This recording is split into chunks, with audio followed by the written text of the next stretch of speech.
Hi, welcome to Tea Time with Amy and Bev. Good morning. Good morning. She's smoking herself out this morning. I am telling you, it's just not going out. I've got it covered right now, and it's just like really. That's all right. We can let him focus on that smoke and just see it happening in live. Consider yourself cleared. There you You're go. welcome. You're welcome. I'll send a little Reiki out. That's right. Good day. Good day. It is a good day. It's amazing. It is. Had a great time last night hanging out with some friends and basically family. Not technically family, but basically family. And we played a game. It was pretty funny. It's called Smells Fishy. Anyway, Never heard of it, but we laughed a lot. That's awesome. Gosh, it almost makes me think there's something going on energetically because you're talking about that stuff and the laughing, and you're lighthearted this morning, even getting on as we've been getting connected here, and I'm creating a freaking inferno over here. I mean, I'm having it covered up with a few things, trying to get it to calm down because it's like, no, we need to sage. It's like serious people. But then one of my friends sent me a message this morning, like this crazy dream. She said, I woke up laughing, like laughing out loud. She woke up and it was just like a crazy dream. It was like a crazy dream about food. And it's like, then like a watermelon and it splashed all over everybody and they weren't laughing, but she was laughing. And then she laughed even harder because they weren't laughing. And then like things just magically turned into freaking cotton candy, pink and blue colors and like all this other stuff. And woke up with light and laughter, right? But that's like like I told her, that's the best medicine. The best medicine we could possibly have is finding ways to laugh, really. And gosh, you don't hear a lot of people getting together and stuff these days because it's so easy to be on the internet or connect through texting or Zoom meetings or other things. And it's not the same as when we actually get together and just laugh, just laugh. And even when group got together yesterday, it's like I went in there. First of all, I left the house late, and then I'm driving down the road, and I'm like, God dang it, I forgot my pencils and my paper because I like to scribble. And I'm like, well, okay, we'll just see how this works. We'll see what's up with this. And we get there, and then one of the other girls forgot her notebook and pencils, but and then meditation never even happened. It's like the conversation flowed, and we were laughing, like we were just laughing. It was so off the cuff, and it was just that's how it's been the last couple of days. So that's why I say energetically it feels like there's been a shift, and it's so awesome, right? So when we get into these kind of places, we want to really relish in that feeling and stuff and try to extend it as long as possible because we make the shift. We're making a huge shift just by one person. And of course, if you're laughing, usually that's contagious. It's going to get other people involved, and then it's just like a ripple effect or a wave that goes through everybody. So it's freaking awesome, this time space reality that we're in right now. And it just feels there's so much potential, pregnant potential, right? Like there's all this potential right now that's just ready to burst forward to it for us. And are we going to tap into that? Are we going to relish in that? Are we going to feed that energy of this joy and this laughter that we're feeling? Because the more that we do, the more amazing it gets. Yeah.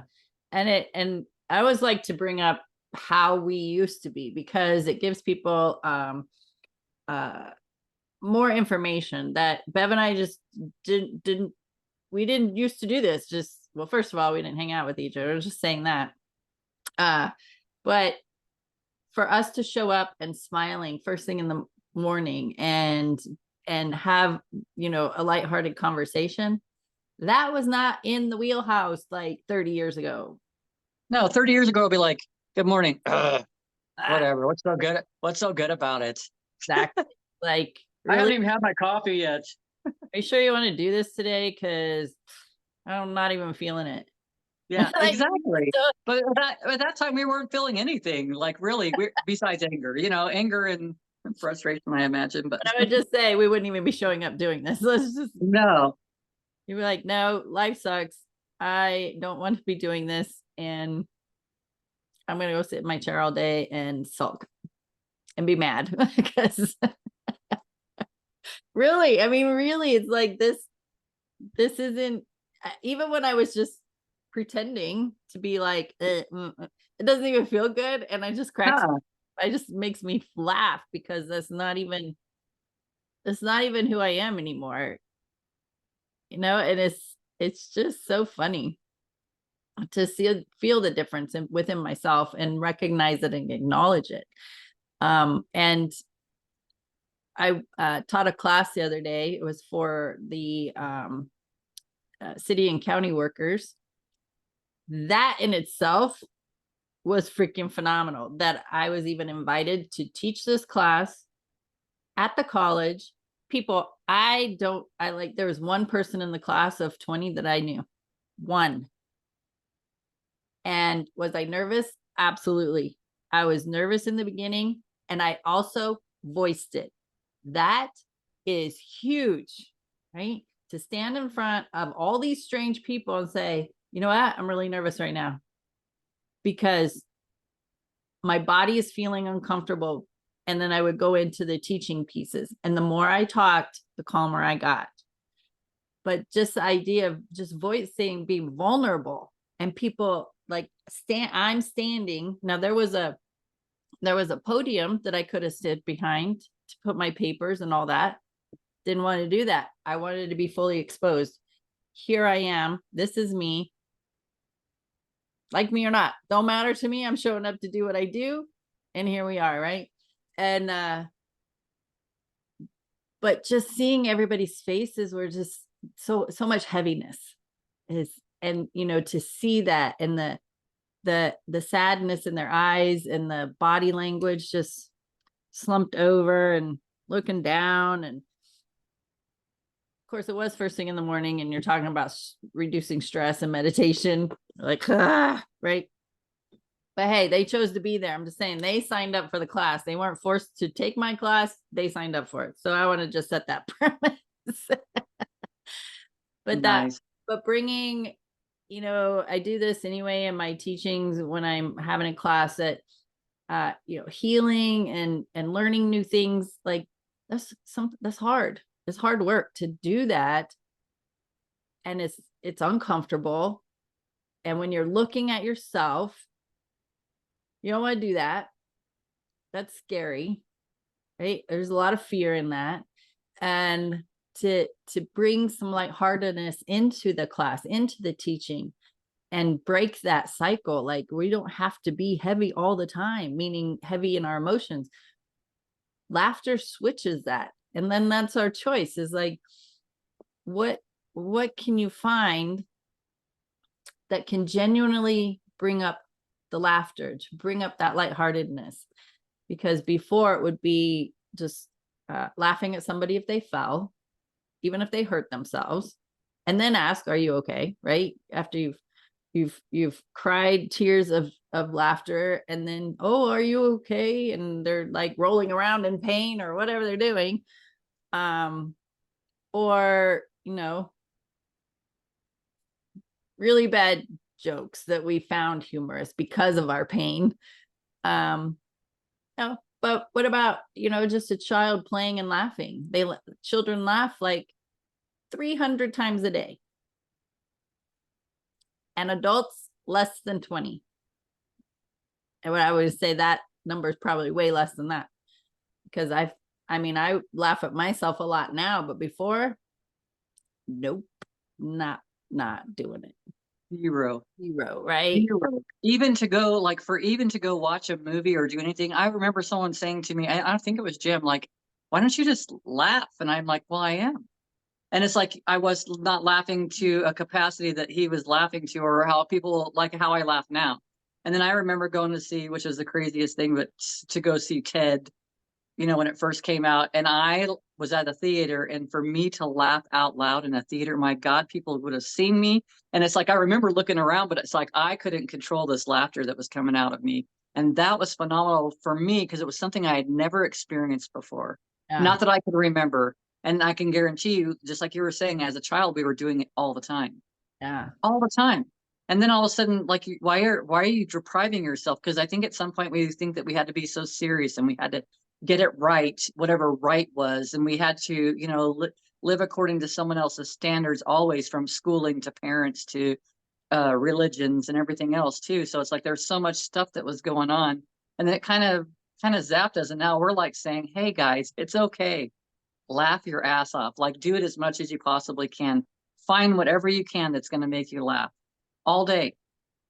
Yeah. And then, and when you are in a group, I mean, especially like a theater, because, yeah, movie theater, when there's a funny piece and when there's many people laughing, that kind of gets you going. It does. And it just amplifies the joy. So yeah, and then last night playing games, and we just laughed and had a great time with this game. It was super silly, but it was hysterical. And just having that time, a couple hours. Like, I think we played this game for probably, I don't know, 2.5 hours, and just laughed, and it was so fun. And it just, those moments, and the people that we don't, I mean, we really honestly don't hang out a lot with, and to be in that space with them and to have that joy, it was wonderful. That's awesome. Yeah. It really is. And when, there's so much focus sometimes in what I do as far as coaching. There's heaviness, like working with people in their emotions and doing some healing, and working with people who's had friends, family transition. So, a lot of what I do is not like all fairy dust. Like, it's not like, this is great. We're in the emotions and feeling them and all that. And the more you do that, the lighter it get. Oh, 100%. Right? And so, it's important for me, just like you, because Bev does this too. She coaches her clients and doing the things that she does. So it's important for us as individuals to be lighter in our other day-to-day stuff. So, and as always, as we always say, this is a choice. It's just, you get to decide to do it or not. Yeah.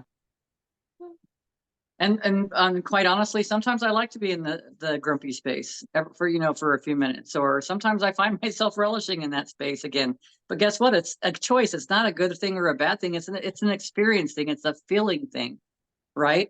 Even for you, like, this stuff can get really heavy when you're working with someone, but man, when they share themselves and they bring that stuff to the surface, it's so freeing for them. They may not see it right now, but it's like we can see where it's going, and it's awesome. You can see how it's going to shift, and how and it's like you can even use your imagination in that whole process, and to feed them more positive energy by seeing them enjoy with all this stuff, seeing them handling these things with grace and ease, and light in their heart and full of joy. There's ways that we can help people, and that's one of the ways to uplift them without saying. You don't have to say anything.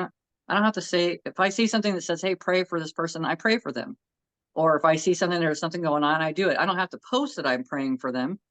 I mean, but it doesn't matter whether you do it or not. For me, it's like I'm still, I still have my ways of contributing in any way possible. So and usually the possibilities for me is that, especially because most of the time I'm at home, or you know what I mean, I'm running around. So it's like I still have the opportunity to send love to that person, and streams of grace or prayers or whatever you want to call it. It's still an opportunity. And then it makes me feel lighter too, because we contributed, right? Gosh, before, I was telling Freeman, like, I had a group yesterday, and then I saw two clients after that. That's unheard of. I would never have done this, but it's like I had someone hurting, someone I wasn't going to be able to see for a few months if I didn't, add a day in. So it was like but by the end of the day, I was still good, and I still had some running around to do, but I was like gone all day, and then I get home till like 6:30 last night, or close to 7. So it was like it was awesome because there was so much accomplished. But on the other side, I know that I'm home today and tomorrow. I don't have to go anywhere. Yeah. So it's finding that joy, and it's like I've enjoyed that space, and the people that I got to see this last week. I have one client that her mom just passed away. She had fallen and broken her neck, and from a previous surgery, and they were going to do surgery on her, and she just kind of letting them know that it was time to go. And she's like, I had to make the decision to pull the cord, or, not, she didn't say it specifically that way, but pull the plug, right? She had to make the decision, but it's like on the other side of that, you're not making a decision. And I learned this from Suzanne Giesman, talking to someone, because she had talked to someone that was in a coma and was unable to communicate. And she's like, if you can, you can unplug me all you want to. I'm either gonna choose to stay, or I'm gonna choose to go. Yeah. So it's not, we all put so much pressure on ourselves and thinking that, and hopefully someone that's listening to this right now needed to hear that. But we think that we have so much control, and this is up to us to make this decision. But ultimately, it's still, even if the person's not communicating with you, that person still has an opportunity to say, I'm going to stay in the body and come back and do whatever I'm going to do, or I'm not going to stay, period. So it's like it takes responsibility off of the person that's making these decisions. They feel like they're making these decisions. Yeah. And And it's, even go ahead. in that same line, just read Anita Morjani's story. Holy smokes, right? Yeah. So and I had a class yesterday that I was teaching intuition development, and they're really more interested in the mediumship part, right? To tune Of in course. loved ones. Yeah. And just talking to them and telling them, when your friends and when people transition, meaning leave the physical body, return to spirit, I see it as I have more access to them now. And we don't know our each other's spirits journey. We don't even know our own spirit's journey typically. Like, there's probably, if anybody knows, there's very few people who know who's elevated enough in their connection to spirit to be able to do that. 99% of the population does not know their spirit's journey, how long we're going to be here, and all that. And I forgot where I was going with this. But they have more access to them, and they also show up if they have, along the lines of laughter. If they have like a funny sense of humor, they're comical, they call you out on your shit, like whatever personality they had in the physical body, that's how they're going to show up in spirit as well, so that you can recognize their energy.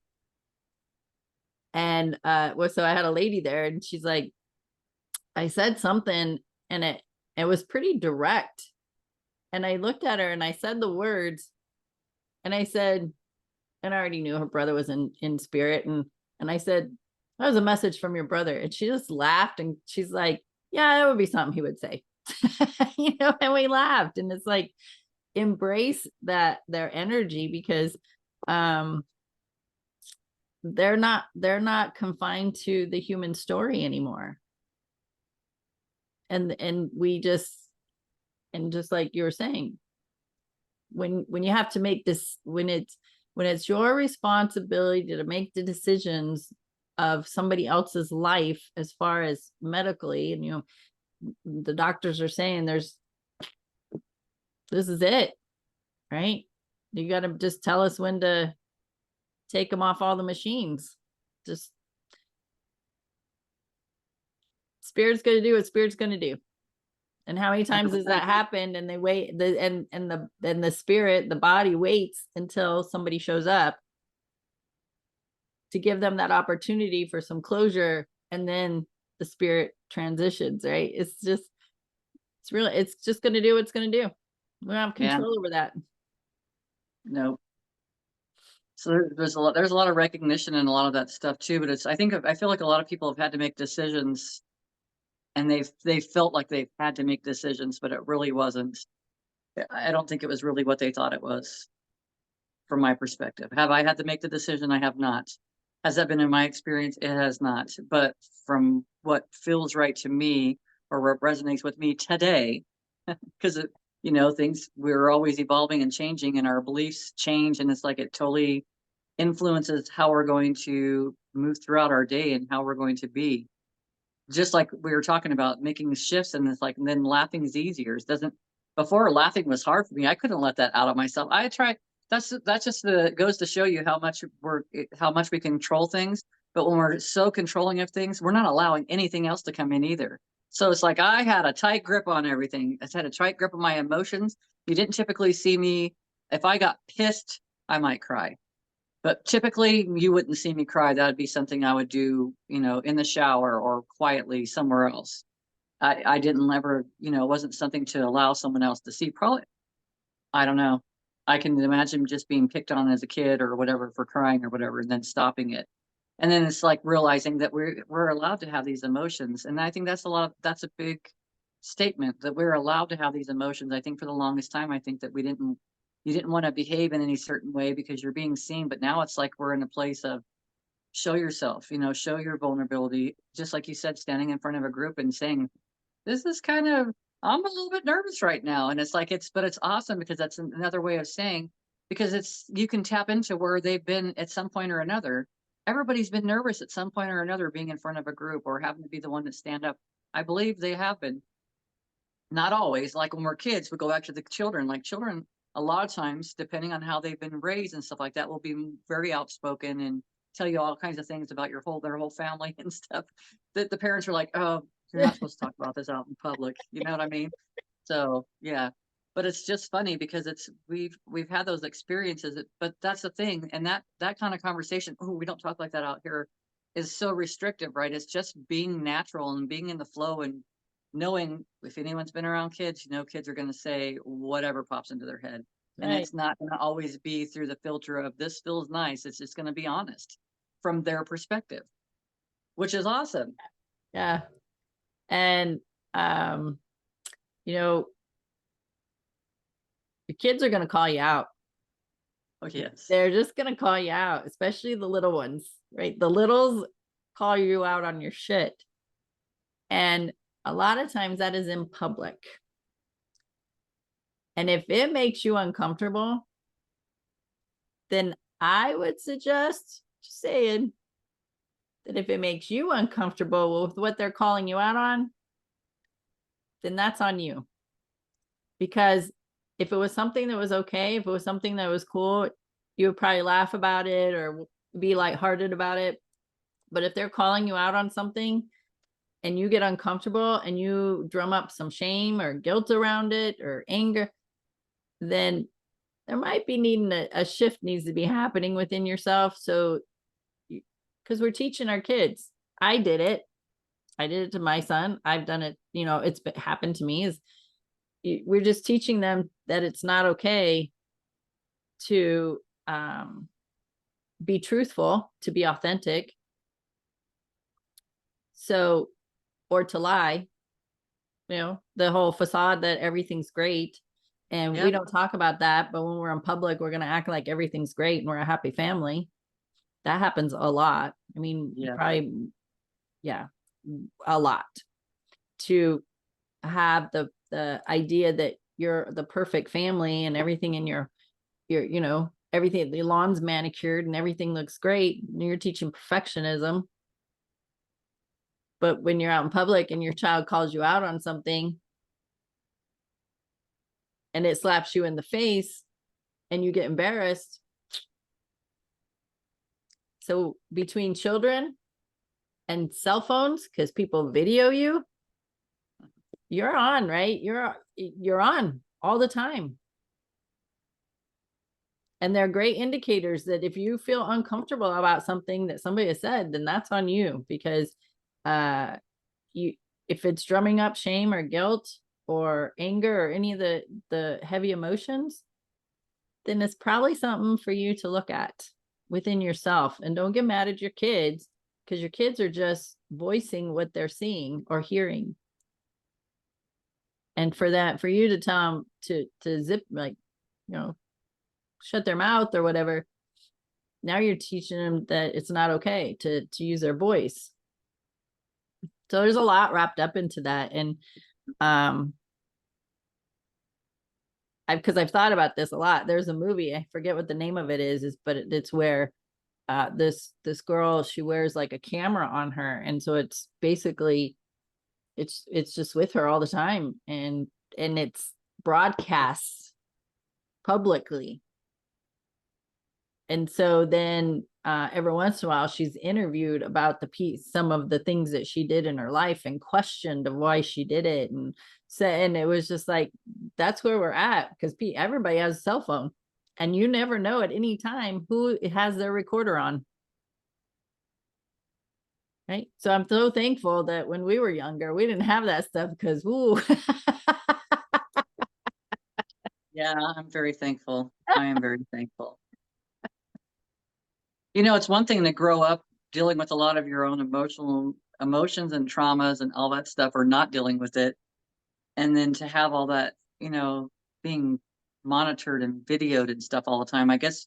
But like what you're saying, that is, though, it does make sense. And if we're responding that way and being our true authentic selves, regardless of whether we're being recorded or not, you know, and standing in that power of knowing that I was being true and authentic. That was just how I felt at that time or at that particular moment, whatever, and not having judgment about it. And then we're teaching others the same thing without having to tell them, hey, you don't have to be this way. You don't have to do it this way, but we can, there's so many other ways, but we've got preferences showing up in our experience all the time. It's like, what do you want to put your attention on? I mean, really, because we have opportunities all the time. You can turn on the news and listen to war stuff. Do you want to be involved in the war? You can play video games and I played them for years and years and years and years until probably about 10 years ago. Like full time, I was a full time player and a full time worker and a mom, you know, all this other stuff. How did I have time for all that stuff? I don't even know. But most of the stuff that I played was geared towards war. So it's like it constantly keeps you into that kind of a mindset. I was playing old war stuff, war games, new stuff, you know, futuristic stuff, but it was all war. It was all fighting. So it's like it's where are you putting your energy into? And sure, that was fun and that was for me at the time frame, but now it doesn't, I don't resonate with it at all. So at the time it was great. It was. I needed to decompress, and that was the way that I decompressed a lot. That's how I shut out dealing with the world or with my own emotions. That's how I dealt with things for a long time. And now it's like I feel so much better that I don't need that. I don't have to go play the game to go kill something. You know what I mean? To change the way that I'm feeling. I can change the way that I'm feeling. I can go put my feet in the dirt. I can sing. I can find something that makes me laugh. I can talk to a friend. You know, a lot of times us just talking to a friend, reminiscing or celebrating whatever they're celebrating right now, and being in that joy. Because I've been in the space before too, when someone tells you something and it's like they're all excited about it, and you're like, well, shit, that's not happening for me. And then you feel like, then you feel that lack and all the other stuff. And it's like, you don't have to feel those emotions of lack and stuff, but you can celebrate with the person that's celebrating right now. You can celebrate that you had your mediumship class, because it sounds like that's kind of where the way it gravitated towards. And most people are that way anyways, not even realizing if we just quiet down, we have so much information, so many things that are around us trying to communicate with us and give us information. Because I am so much better than I used to be, but I can get my mind's a lot more quieter.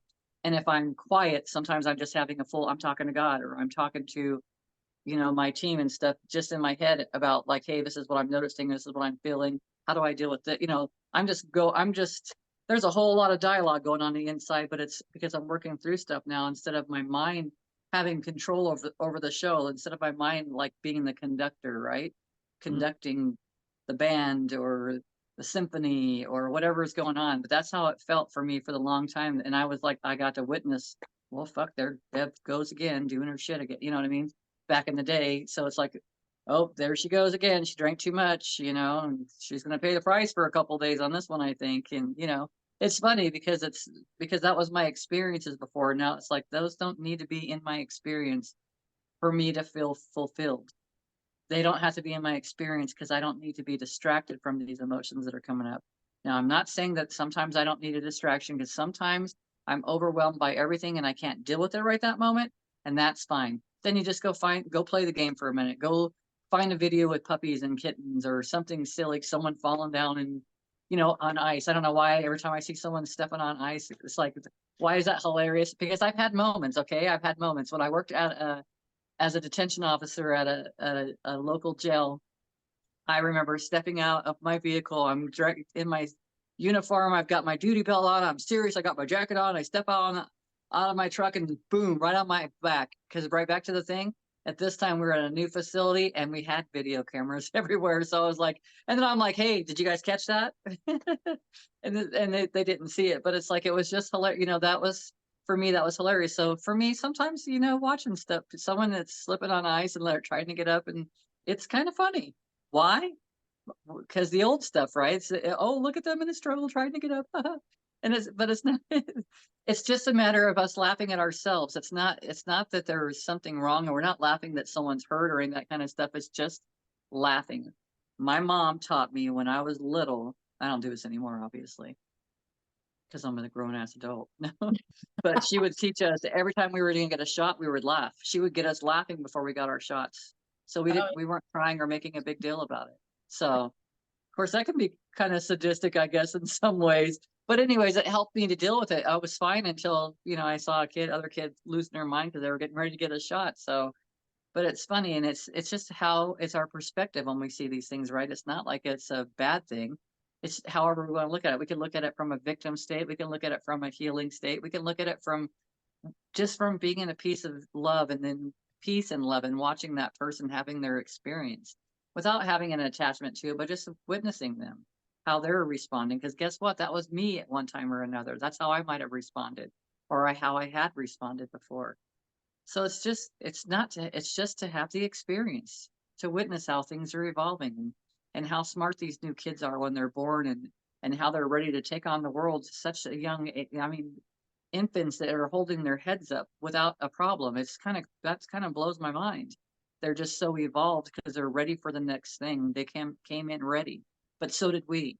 So it's not saying that we didn't come in, because we had our own tasks to do when we came into these physical bodies, and we've done it. I would say a lot of us have done it. Even the people that we would say aren't doing it, they are doing it.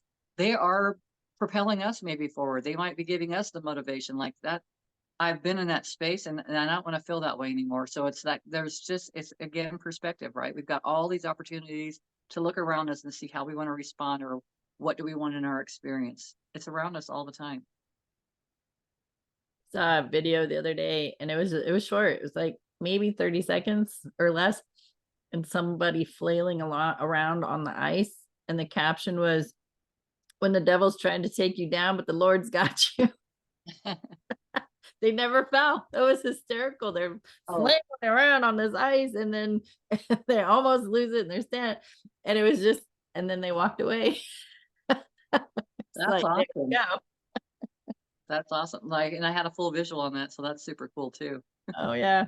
And that, you know, when it comes to memories, when you're in heavy emotion, think about what memories you're thinking about.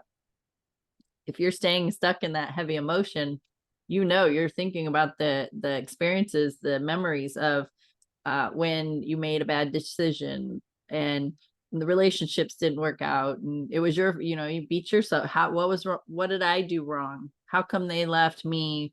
I'm not good enough, right? Or the abusive parents, why would they do that to a child? And, you know, when you're thinking about memories that's keeping you in the heavy emotion, then take a moment, recognize that, acknowledge it, and know that there were good memories in there as well. If you had a pet, maybe you had an amazing bond with your pet, and even though the abuse was happening, that moment, those moments with your pet, or maybe, you know, taking the dog outside and playing fetch, or just running, or just rolling around in the grass, those memories are still there. But what do? We're drama based, so we're going to focus on all the bullshit that happened, not the good stuff that happened. And I did it too, so I'm not prone to saying I was perfect at my memories, because my memories kept me stuck in my anger, in my resentment, in my guilt, all the stuff. So maybe start there. Start thinking more about the blissful moments, the joyful moments, the laughing, those moments of laughter, and be in that space more often. It's suggested that for every negative thought you have, you need to have 3 positive thoughts right after that, just to counterbalance it. And I know I lived in negative thinking all the time. Having a positive thought wasn't, I didn't even know what that was, really. Just like, what do you mean have a positive thought about what? Fucking life sucks and there's nothing to be positive about. Right? Well, that's a false story. It was a story I created and believed it. And so there were some amazing moments in my life as a child that they're coming up now because I'm creating the space for myself to remember them. Where even in that heavy emotion, you can still think about those lighter moments and give more attention to that and even just relish in it. So it's everything's practice, and it is things that you have to implement it for things to change. And you have to decide, have I had enough? Have I had enough of not feeling good? Meaning not feeling good in your body, not feeling good in your mental state, not feeling good in your emotions. Have you had enough yet? I mean, I got to where I had enough. I was just like, something's got to change.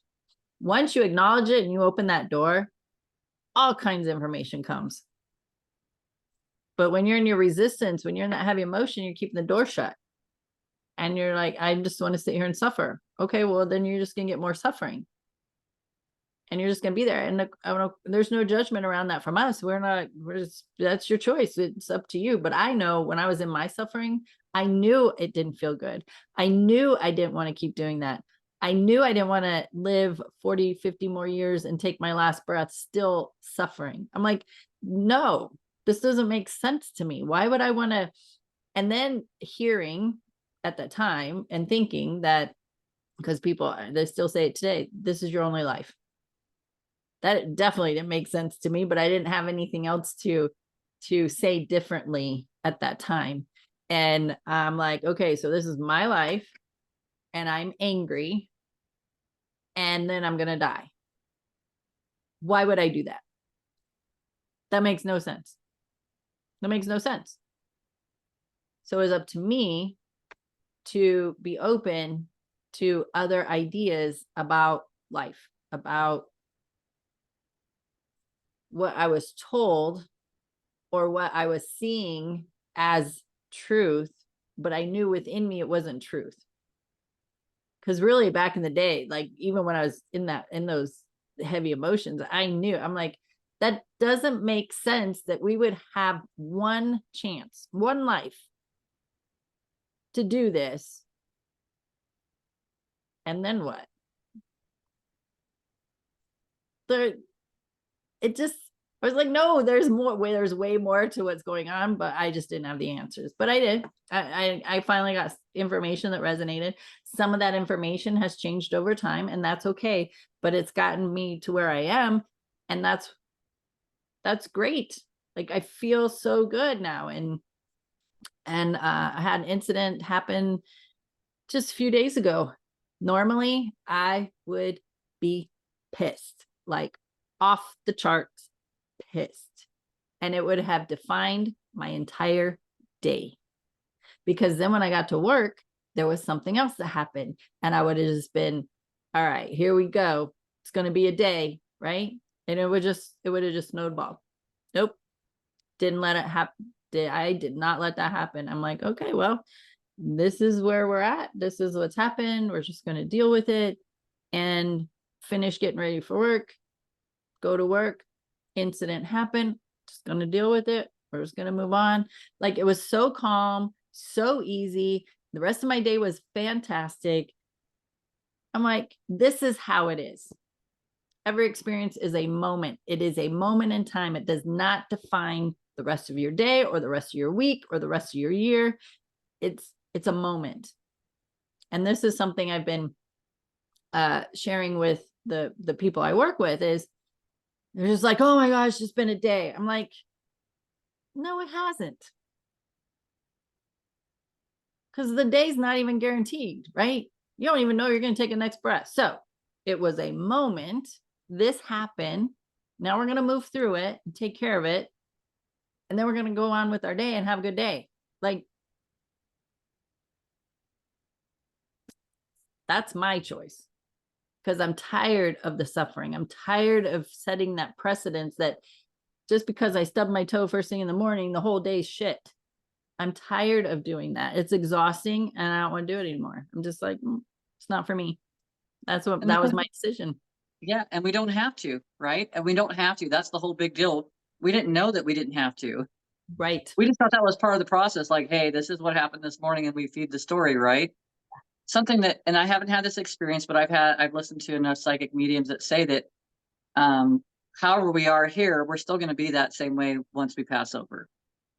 That we're still going to go through our stuff, and it's like, why not utilize this time frame to evolve and not be in that same space? You know what I mean?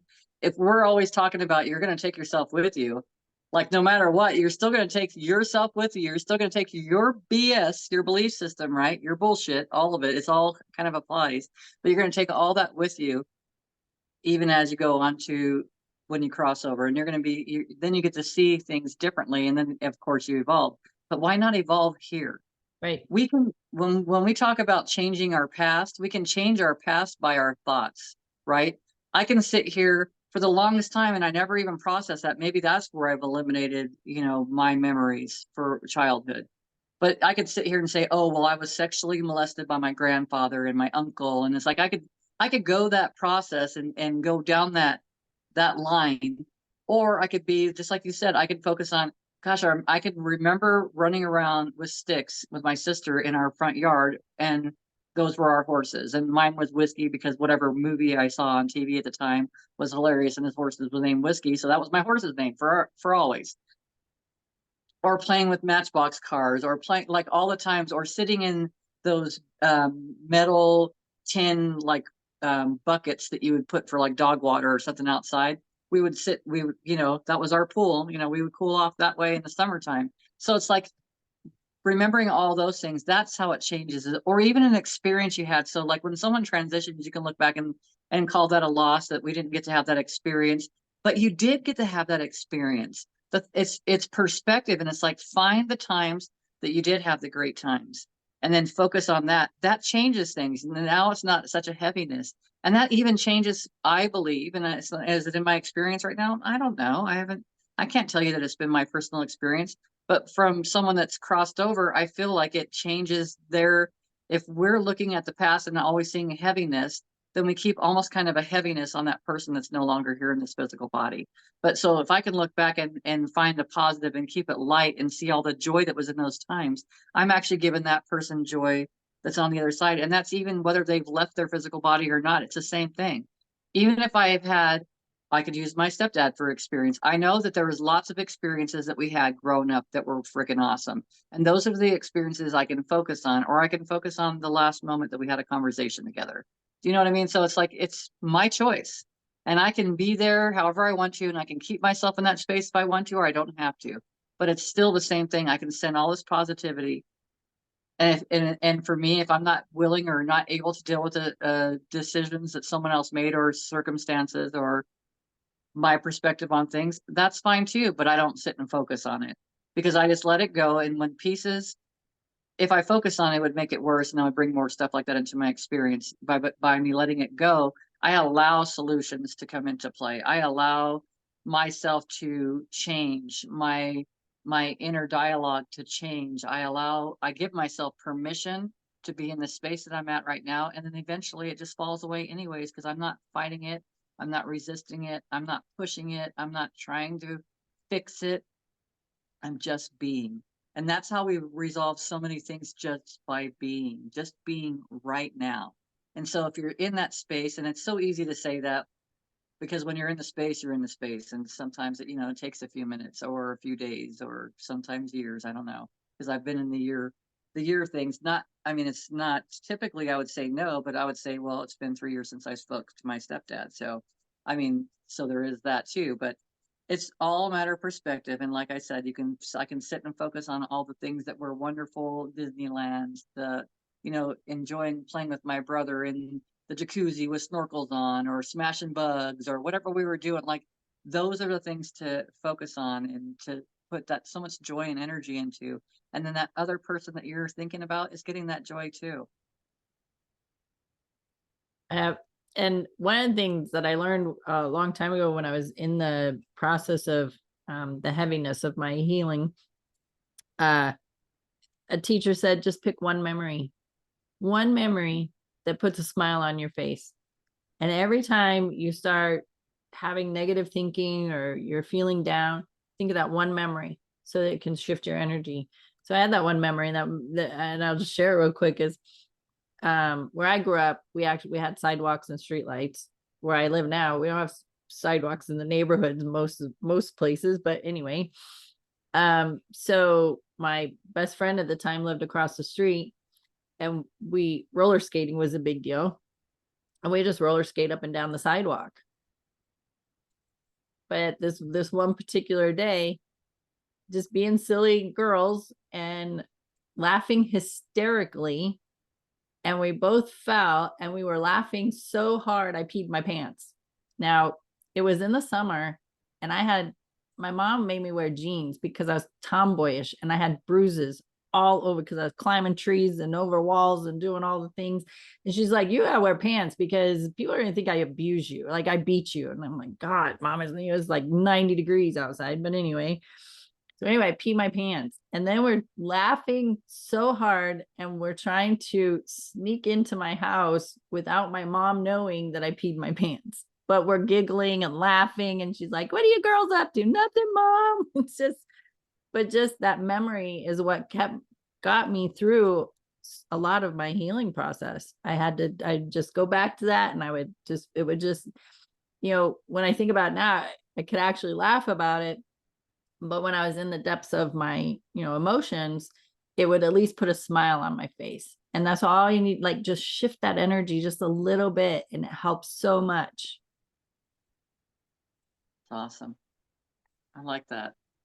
Because we all have memories. I was even thinking, because I've got family members that have had a rough growing up, and they would, they would run to a safe house or whatever. But it's like, even there's still moments amongst that stuff, like that feeling of I got away, or that feeling, the freedom, or there's just different ways of looking at things, and not keeping yourself, like you were saying, in that despair, really, or those feelings of, locking ourselves in. It's like, we don't have to lock ourselves into that place, but there is so much to gain from, revisiting some of that stuff and seeing it differently, and not putting so much energy, or gosh, if you want to put it in a different aspect, not giving so much energy to the other person that you don't want to be giving energy to, in the first place. And because that's a lot of times that's what happens. You don't realize how much energy you're giving to someone, whether it's hate or it's love. You're still giving energy away to something else. It Yeah. doesn't always have to be a person. It could be a place, situation. It could be so many different things, but it's just being aware of that too.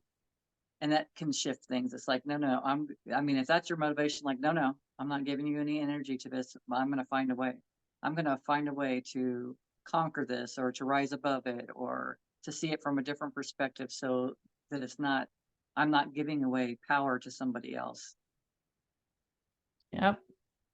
And that's what we do, right? When we're thinking about them and we're staying sad or depressed or angry or feeling that shame or guilt, we're replaying that scenario in our head, and then all the shoulda, coulda, wouldas, and yeah, we're giving the power to them. We're giving the energy to them. They have the control. And what really makes me mad about that is it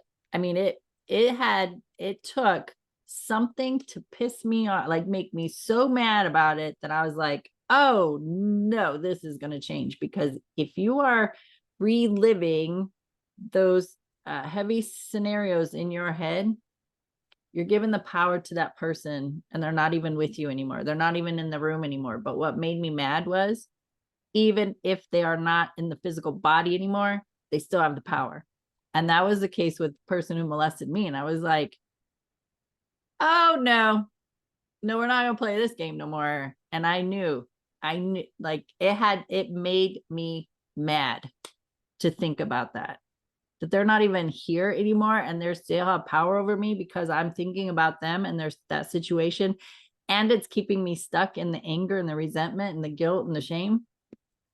Nope, that needs to change. Right? But we also come back to every single week, it was my choice. I was tired of feeling that way. And it took that to get my attention. For somebody to say that to me, it got my attention. It's like, nope, that's going to change right now.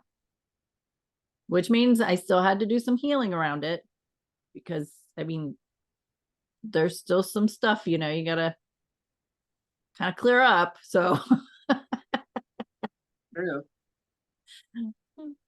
And it's just exploring it, because sometimes we just don't know. I mean, sometimes I just don't know what to do with some of the stuff that, that kind of comes forward. So it's asking, like I ask what's inside of myself for information or for guidance. And it comes, and then I just let it go. I don't sit there and be like, okay, got my pencil ready to go. I mean, sometimes I do if I'm automatic writing, but I'm in a different mindset when I'm doing that too. So, but if I'm sitting there, I'll be like, I'm not typically doing that. I'm like, said it out loud, or I've asked myself what's inside of myself, and then I just leave it, and then I go on and do my stuff. And it comes up. You'll know when you're receiving answer or guidance to something specific. It's just, you just know. It's like talking to someone and giving them information, and they're very quiet and they don't say anything for a while, and then they come back and say, hey, this is where it's coming from, or this is what I recognized for you. So, I mean, and that happens a lot too, because sometimes, again, and it was something else you had said before, like, enjoy the pauses. Like, instead of feeling like you have to fill the space of a pause, be in the pause. Like, pause, take a breath in that space. You don't have to answer something right away. And if you don't have answers, you don't have to answer at all. And then by doing a lot of the stuff, it's like all of us is like, if you want to go back to the mediumship stuff, all of it is kind of guiding you into that mediumship. It really is, because it's quieting the mind. You're finding different solutions because you're listening from within for the solutions. And then you start recognizing that you're getting so much more communication, or there's so much more going on than you had thought before, that you had acknowledged before. And then that's when it starts getting more exciting and more joyful, this whole process. But because quieting the mind, it's awesome. It's awesome to be in that space where you don't have anything going. And if you're just focused on your breath, or you're just focused on, daydreaming. Gosh, how many times have you heard daydreaming is so bad? And it's like, no, it's not. Daydreaming, I think, is phenomenal. You should be doing it all the time. That's your imagination, and letting it go wild, not being anything much different than my friend telling me about her dream, and how, things all of a sudden shifted into cotton candy, light, fluffy, and sweet, right? Like, process that there's so much information in those little dreams like that, but it's just keeping things light. And the more that we do that, then we don't get so kind of wrapped up into it, intertwined with stuff that doesn't feel good. Unless you want to, and if you want to go down that route, go down that route, but totally feel it and see what kind of triggers it does for you. Because then that's an opportunity too. It's an opportunity to see that you still had stuff within inside of yourself that needed to be dealt with in order for you to achieve whatever you're going for next, in order for you to achieve the quiet mind. So it's like, it's just enjoying the whole journey. The whole journey is, it's fun. Like, it's just to relish in all of it. And even in this stuff, it's like when it catches you off guard, or it seems like it throws you off balance a bit, it's like even being in that space and recognizing what it has to offer you. Because there's something that's there for us all in those little quiet moments when we just sit and pay attention to it. There was a few times, which kind of goes on to something else, but there was a few times during group, and it's like someone would say, oh my God, that was great. And I'm like, I don't even know what the hell I said. right. Like, so it's like, oh my gosh, like, for me, when they'd say that, I'd be like, and I would sit there for a second, like, what did I say that was so great? Like, cause I didn't hear what I said. It's weird. So Yeah. I'm starting to notice little things, but it's all part of this progression, right? It's all part of this whole thing. It's not, we're all, for me, I was wanting all this big, huge to do, all at one time. Like, I've heard one person say she was channeling, and she was like, someone took her suit and like laid it over the back of the seat. And then she was, this other being had come through her and started speaking. And for me, I expect it to be something like that, but it's like, it happens so often. And it's just, how do we know? By being aware, like paying attention to the stuff. And it's like noticing the stuff that's going on around you when someone says something. And it's like, it happened a couple times, and I was like, well, I don't even know what I said. Like, I don't, okay, thank you. You're welcome. I don't know. Because I don't remember what it was. Like, I couldn't add anything to it. I had no clue. It's like, where, what was that? Yeah. So, and it's probably, I would say a lot. It's just to be in that space of recognizing how our soul can flow right through us. And I invite that on a regular basis too, just for my soul to come through and speak speak what you want to speak. And because I catch myself, how often we say I know, but I'll catch myself thinking about something. And when I'm thinking about it, now I'm thinking about it, processing it. I'm not receiving the information, but I've been on both sides of that. So I recognize when I'm receiving the information and when I'm thinking, and I catch myself, I'm like, oh, well, those are lovely thoughts. But what else?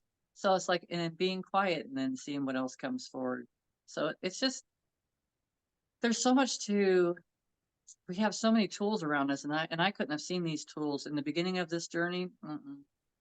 Those tools would not have done. I don't think they would have done me any good because I was still in the muck of things. But it wasn't that I was in a bad space. It was I was just in a space, and I made it to where I am right now. So it's like anybody can do it, and it can go as fast as you want it to go. It just depends on your resistance, and are you pushing it, or are you allowing it, or are you, you know what I mean? Are you in the boat and you're facing upstream and you're paddling as hard as you can and going nowhere, or are you letting yourself just go and float and then enjoying all the things that you get to see along the way? I want to enjoy all the things I get to see along the way. I'm just want to, it goes along with what you're talking about, that when I'm faced with something a little challenging, now instead of, getting in the depths of it emotionally, I talked, like you said, talk to spirit, and I'm like, well, what's that all about? Like, I have a little bit of aggression because I'm like, well, what the hell? Right? What's Yeah. that all about? And I've posed the question. And I'll tell you, I'll be in the shower, I'll be getting ready for my day, I'll be driving to work. And the information, bam, it was for this. Like, it just drops. I just call it, it just drops in. And I'll go, oh, okay, I can see that. Like, I have these conversations. 100%. Yeah. Just But that's the way I have to pose the question instead of being a victim to it, instead of beating myself up over it, instead of being attached to my story of I'm not good enough and what's wrong with me and all that. It's like, no, what was that all about? So spirit and I, we already have this connection now. They are like, I'm in the space of learning and being curious about my life and having more understanding about how I'm showing up in this physical world. And so when I say, what's that all about? That means, what am I learning? What lesson was I supposed to get out of this? Why was I in this experience? Or why did I observe? What's it all about? And I just wrap it up in that question. And then I'll go about my day, whatever. And then it'll come in at a point where I'm a little quieter in my mind. And then the information just comes in, and it's like, oh, okay, I can see that. I can get that. I received that. Then it's up to me. What am I going to do with that information? How am I going to apply it? What am I going to change? How am I going to change my focus? Right? It's like, it's a whole process. And so it's like, just let me know, what was that all about, so I can do what I need to do with it. And then in the earlier days, I start, well, like 28. I mean, before that I knew about spiritual stuff, but I didn't understand it, and it was so fear-based that you just didn't talk about it. But after 28, when I started learning things, and just like we talk about, have that connection to spirit, you can connect with your loved ones, you can quiet your mind, you can have feel that peace in your body and relaxation and all that. That's great. I knew that, and I knew I wanted to do that, but I was still heavy in my emotions. So then the question was, how do I do that? I know it's possible. People are doing it and they're teaching about it. How do I do that? Well, you got to start somewhere. Learn to be with yourself. Well, I don't like myself, so we can't do that. Well, just breathe deep and just sit and be still. No, I can't do that because my mind's too busy. And I'm a single mom and I have a child and I don't have any time to, right? So it was just like, well, here's how you do it. And then it was like, no, I can't. Well, here's what no, I can't. So it was just playing that game for a while until I was like, oh, yeah, I got to do it. So then implementing it, right? So I had the tools, I knew the tools, but I wasn't utilizing the tools, even though those tools were going to get me to where I wanted to be. So there's that. Yeah, I understand this conversation very well. Very well. It's fun though, because we had the choice all along, and it was our decision. It was our decision to stay in those places or to not stay in those places. And it's like I understand what you're saying, and I understand also like we finally got to be like I'm not doing this anymore. And it's like there's been things that even still that I've done like after I've gone through a lot of these growth and stuff like that that I'd still do, and it's like I don't know how to stop. Well, you just stop. Okay, well I don't know how. I don't know how to do that. But by me saying I don't know how, I was actually receiving guidance even more how to get there, because now I'm at the other side of it, and I couldn't tell you what did I do that was so different. I don't know, besides listen. That's one of the biggest things. I think it was Eat, Pray, Love that she went to. It wasn't like a monastery. It was something like that, right? Where she goes and she can't talk at all.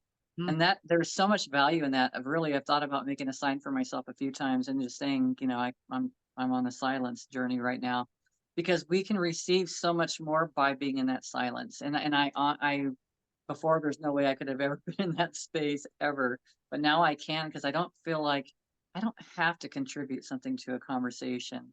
I get to be in that space, but I can just be the fly on the wall watching things. I don't have to actually be in it. But the things are different now, so it's like being in that space. Maybe we should, think about doing that kind of stuff. It would make it hard to answer the phone calls. I'd be like, "You're gonna have to text me because I can't talk right now." And that's just honoring ourselves. So and taking that journey. God, what does she do it for like 30 days or something like that? I could do that for 30 days. I don't. It'd be kind of different with the grandkids being over, but there's a lot of communication that happens in that way too. Because I'm talking to people yesterday, and it's like, oh yeah, well, me and my partner, we communicate telepathically. I'm like, we could all do that. That's not just limited to one person. That's just what is our practice. Our practice has been you're born, you learn how to speak a language. We don't sit and like communicate with our children telepathically, even though we would have so much more to gain, because we're so limited by thinking that they're just these babies, and they're not just babies. They're a soul just like you are, that just came into a physical body. So they still have all this information. They're just now limited to their voice box isn't being utilized now. I'm watching my grandson, my youngest one right now. He's almost 4 months old, and his family, his parents talking to him, and how he's trying to he's talking, he's saying things that we're just not getting it, because the words, the look in his face, and when he's moving his mouth and saying things like he's got a lot to say. There's a lot going on there, and again, like I said, it's all about being telepathic. Well, how do we do that? It's practicing. It's taking Amy's groups. It's coming into other groups and exploring things. It's just having basic cards, playing with your kids with a deck of cards, and like, what color is this next card? What is the number on it? What's the letter on it? What do you see right now when you're looking at this stuff? Because we can all do this. We just haven't been exploring it, because we've been exploring like, how do you learn how to crawl? How do you learn how to walk? How do you ride a bike? How do you make money? You know what I mean? All these other things. We've learned all that stuff just to be in this physical, what we think that we're supposed to do in this physical, but it could be so much easier. And words don't fulfill a lot of what we're meaning to say. It doesn't always portray exactly what we're feeling on inside. And there's so much open for interpretation, especially when you're just using your physical sense of sight, or your filter for your own emotions or experiences when that message comes through. And then you've already got, regardless of whatever that person meant to say to you or how they meant to say it, you've already deciphered it in a different way and broken it down and had seen it differently, unless you're paying attention to what you can't see, the energy of it, the telepathic stuff. So it's like we all have this capability, and I see us going in that direction. I think it's going to go more and more that direction. I really do. And in that space, it is honesty. It is you standing in front of a group, and you don't even have to say that you're nervous, because they would recognize that you were nervous. Do you know what I mean? Because they have a filter. They've been through that space before to recognize it. And then being in that space, and then be in that space of, how do you support your speaker that's sitting up there right now, and this by like filling all this love in your heart, and that beams it out to that person, and that helps them get out of that 3D, and now they're in that flow of that information that they've gained, that needed. Spirit knows exactly what needs to be brought to the group that's in front of you, and that's what you were doing. once you got past it, hey, I'm nervous, but I've even heard, like, if you want to talk about mediums, Long Island medium, right? Teresa Caputo talking about stuff, and she gets nervous and stuff like that in front of groups and everything too. So it's like it's all these things that are like a natural, but we've labeled it as nervous, but it's like an excitement at the same time, right? It's exciting. It's exciting that you're now in front of a group of 20 people that you don't even know any of these people. These are not people from your experience. So it's like it's pretty awesome that they signed up, and it's like, okay, now they're gonna be like, when's the next class? When are we gonna have a next group getting together again? And when is this gonna do this? How can I get you to come to my house and teach a bunch of us? How can you do this? So your whole journey, because if you would have stayed fixed in your journey, like this is the way it's gonna be, I'm gonna be doing this, this, and this, that's it. No, with you going back to work, you allowed everything to be a possibility. And then look at all the possibilities that have happened for you, and things that have changed that you've done now that you probably hadn't done before. And it wasn't something that you had to manipulate, control, orchestrate. It was nothing to do with that. It was spirit was doing it. It was guiding you all along. Just let go. Just let go, Amy. Just let go. And you're going to come, people are going to invite you to their house so that you can teach them about intuition. People are going to do this so they can, so for this, and they're going to be asking you to teach at the college. I can teach at the college. Yeah, teach at the college. You could do all this stuff, and now you got a whole nother group of people that you get to have an effect on, which is freaking phenomenal. It really is, and it's just more people that are getting the opportunity to see things from a different place right this moment. Yeah. And It's awesome. that's the story now. I get to do this. I get to touch at least one person, but that's not even a true story, because that one person is going to affect how many more people after that? 10, 20, 50, 100, I don't know, but it's going to ripple out in some way. They're going to have a conversation with this person. They're going to say, hey, go to this class, like, or just in their being, it's going to affect their household, their job, right? The people in their environment. So it's not just, and this is the realization, because I think, okay, well, even if one person shows up, I'm going to teach the class. Well, it's not just one person. That one physical body is showing up, but that physical being is going to go, and it's going to ripple out in some way. And you never, I will tell you this, you never know who that person is and who they're connected to. Oh yeah. Because that one person that I show up to teach, that might be a whole nother door that opens that I would never have had if I didn't show up. So the universe is very sneaky sometimes. And I was going to say, it's 11:11 again. This happened last week. This has been in my experience daily, it seems like. Yeah. So the other thing you want to come back to is you're talking about, when I shared that, just standing up in front of this group of people who I don't even know. And I gave myself permission. I voiced my permission to be nervous. Who does that? Who do you know that does that? You can't do that at work, right? You gotta put on that strong suit that I got this and I'm good enough and I'm gonna prove I'm good enough and I'm gonna have the attitude and I'm not gonna ask for help, and I got all these things going on in me that I'm just trying to prove I'm good enough. Well, you know what? How about we teach vulnerability? I am giving myself permission in front of this group of people out loud to say, I'm nervous. And I'm feeling it in my body, and I'm giving myself permission and allowing myself to be nervous. And it's okay. By demonstrating that, I can guarantee not one person in that room has ever seen anybody do that. I can guarantee it. I got to demonstrate that.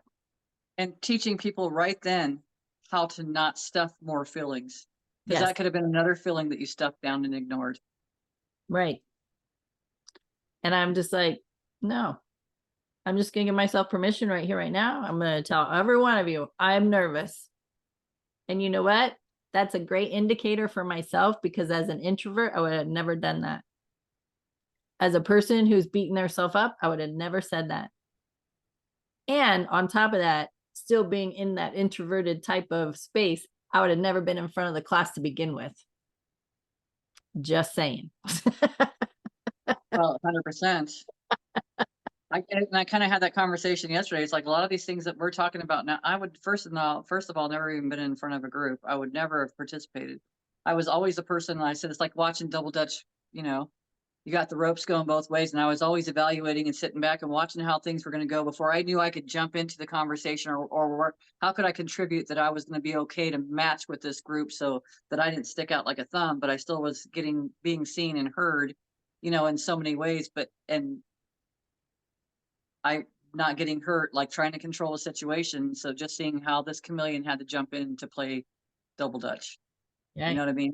It was a lot like those things.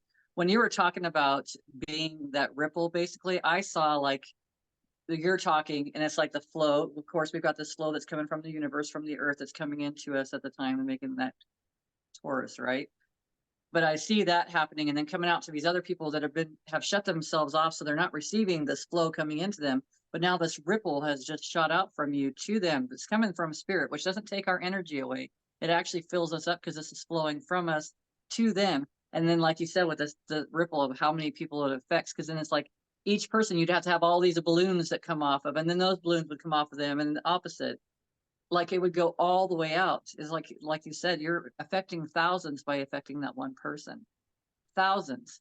And then you're now allowing that person to now, wait a minute, I can be in the flow of this stuff too. Now they're allowing that flow. So it's not just them being closed off. It's like, it was just weird how I saw it, like arrows coming in, and then it's like arrows going out to the people. And then it's like them arrows going out. And it's like maybe a little bit their light shining up higher there. They're allowing a little bit of a trickle, and then it's getting bigger and bigger and bigger. Because that's how it starts. Everyone, you know, how do you make a difference? Just by being you. That's how you make a difference. Yep. So good. Awesome. So good. There was a lot. We always come with a lot of information in our every week. And so, as always, take what resonates with you, implement it, come back and listen to it again, implement something else. But for anything to change, you have to make the decision to do it and then start. And it's not, I'll start on Monday, or I'll start next month, or I'll start when the new year starts. You start. You just start. Yeah. So also share us. Let people know these are conversations we're having. We've been doing this for coming up on 4 years. Is that amazing to think about? That is amazing. That you think about that in the child version, that our child is now 4 years old, and we've seen it evolve from the childlike to where it's at right now.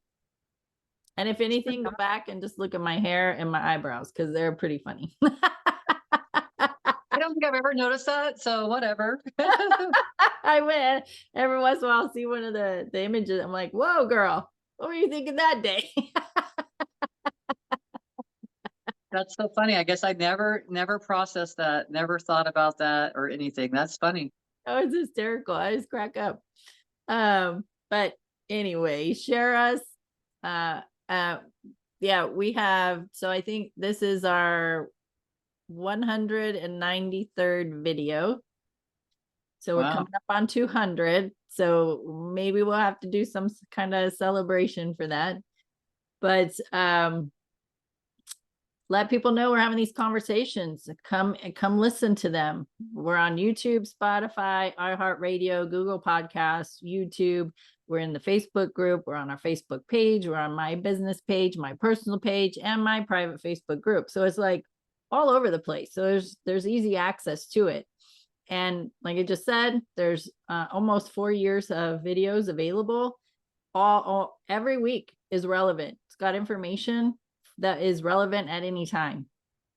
And again, take what resonates and just leave the rest behind for now, because you're going to hear what you need to hear for now.